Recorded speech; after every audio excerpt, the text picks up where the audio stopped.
প্রতিবাদ কলমে মৌমিতা পাল। কোথায় গেলি রে মাগি, দরজা খোল শিগগির। দড়াম করে দরজায় ধাক্কা, সাথে সাথে ভেসে আসে অশ্রাব্য সব গালাগালি। প্রতি রাতেই এরকম হামলা চালায় নিতাই।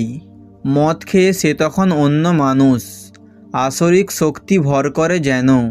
দিনের বেলা যে মানুষ সাত চড়ে রা কাড়ে না, সেই মানুষ যে কি করে রাতে এরকম বদলে যায় ভেবে পায় না আরতি। বিয়ের পর প্রথম প্রথম বেশ ভালোই ছিল। রিক্সা চালক নিতাইকে দেখতে শুনতেও বেশ ভালো, কিছুটা পড়াশোনাও করেছে। এত সব গুণ দেখেই প্রেমে পড়েছিল আরতি। কিন্তু বিয়ের পর কয়েক বছর যেতেই সব পাল্টে গেল। মদের নেশায় সব শেষ হয়ে গেল। এখন প্রতি রাতে মারধর আর খিস্তি এই হয়ে চলেছে। দিন দিন অসহ্য হয়ে উঠেছে, আর পারছে না আরতি সহ্য করতে। ওদিকে দরজায় ধাক্কা চলছেই। আরতি নিজের মনেই সব ভেবে যাচ্ছিল আর চোখের জলে ভাসছিল। দরজা না খুলে আর কোনো উপায় নেই। বাচ্চা মেয়েটাও এদিকে উঠে পড়েছে, সেও ভয়ে কেঁদে উঠছে বারবার।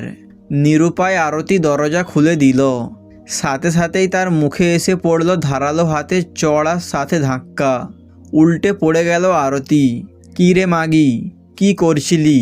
দরজা খোলা নেই কেন? কে ছিল ভিতরে? মজা করছিলি কার সাথে রে? কোথায় গেল? কে ছিল বল? কে থাকবে? কোথায় থাকবে? দরজা তো বন্ধ। এত সব বলেও রেহাই নেই। সামনে শারীরিক নিগ্রহ হয়েই চলেছে। হঠাৎ 7 বছরের মেয়ে বুলটি চিৎকার করে উঠল, খবরদার, আমার মায়ের গায়ে হাত দেবে না। ছাড়ো বলছি আমার মাকে, শয়তান একটা। কি বললি? এত সাহস? আজ তোদের মা মেয়ে দুটোকেই শেষ করে ফেলবো। কে বাঁচায় দেখি তোদের। বুলটিকে তুলে ধরতে যেতেই পিছন থেকে লাঠির আঘাত। চমকে ঘুরে দাঁড়াতেই আরতিকে দেখে অবাক হয়ে গেল নিতাই। আরতির তখন অন্য রূপ। এতদিনের ভীরু সহজ সরল মেয়েটি আজ লাঠি হাতে তুলে নিয়েছে। ছোট্ট মেয়েটির সাহসী প্রতিবাদ তার মনেও প্রতিবাদের ভাষা জুগিয়েছে। হতভম্ব নিতাই মাটিতে বসে পড়ে।